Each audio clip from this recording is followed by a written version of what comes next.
children, and welcome to our bedtime story. And today I'm going to share Little Red Riding Hood. And this was one of my favourite stories when I was little. Off we go. Once upon a time, a very long time ago, there lived a little girl called Red Riding Hood. She came downstairs for breakfast, and as she saw her mum said, "Oh, Little Red Riding Hood, your grandma isn't feeling very well today. I wonder if you could go and visit her and take her some delicious biscuits." "Oh, yes, said Little Red Riding Hood. "I would love that."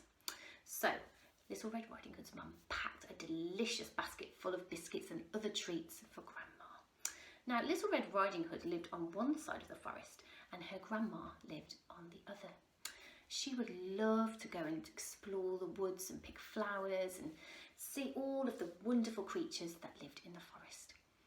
But Little Red Riding Hood's mother warned her, "You must be careful in those forests, there are wolves, so stay on the path." "Okay, Mom," said Little Red Riding Hood. She gave her the basket and Little Red Riding Hood put on her lovely red cape. And off she went. "Goodbye, Mom." "Goodbye, Little Red Riding Hood." Off she went down the path into the woods, and she skipped and she skipped and she skipped and she skipped. It was a beautiful sunny day, and as she skipped, she noticed just off the path there were some beautiful bluebells. But she did remember what her mum had said, not to leave the path. She thought, well, it won't take a minute. I'll go and pick the flowers and then I can take them to Grandma. As she veered off the path, she got distracted. All of a sudden, in the distance, she heard some rustling in the trees. She began to get a bit scared. She picked the flowers and then went back onto the pathway. Little did she know that the big bad wolf was watching her. And then she carried on. She skipped and she skipped and she skipped, and she had a basket of goodies and she had her bluebells in her other hand. And then she saw some other beautiful yellow flowers. She thought, "Oh, I think Grandma would love those." So she veered off the path again. This time the wolf was very close, and he came right up to her. "Hello," he said. "Oh, hello," said Little Red Riding Hood. "And where are you going?"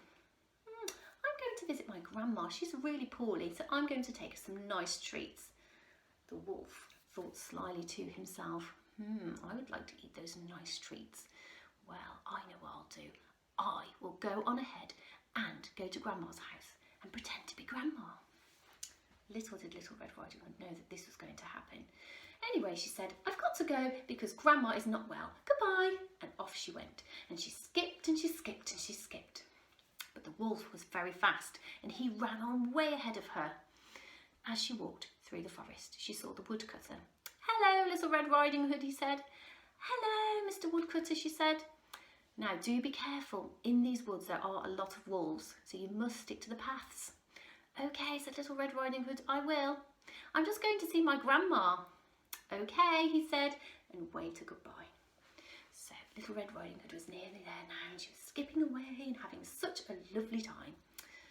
Little did she know that the wolf had already arrived at Grandma's house. He'd bounded in and scared Grandma. She had gone to hide in the cupboard and locked it.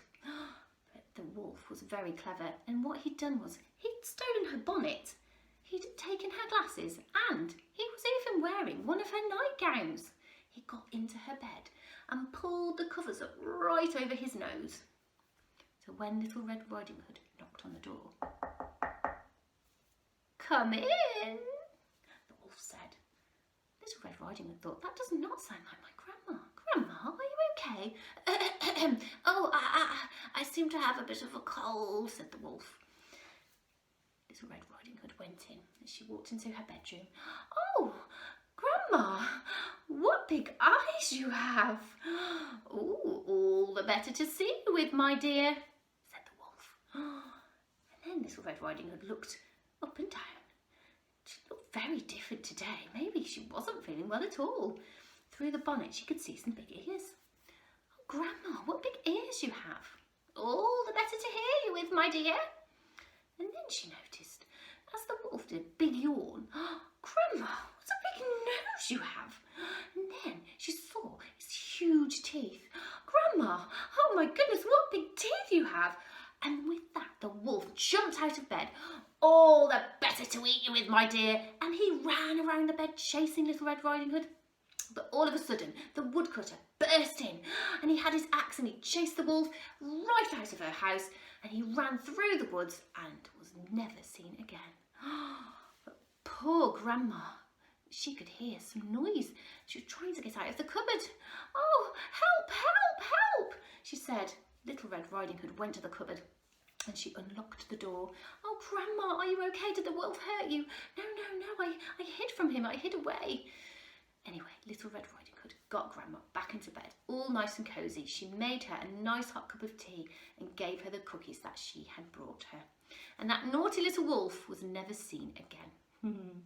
So that's my story of Little Red Riding Hood, the way that I like to tell it to my little girl. So I really hope that you've enjoyed it today, and I can't wait to tell you more stories again soon. Goodbye.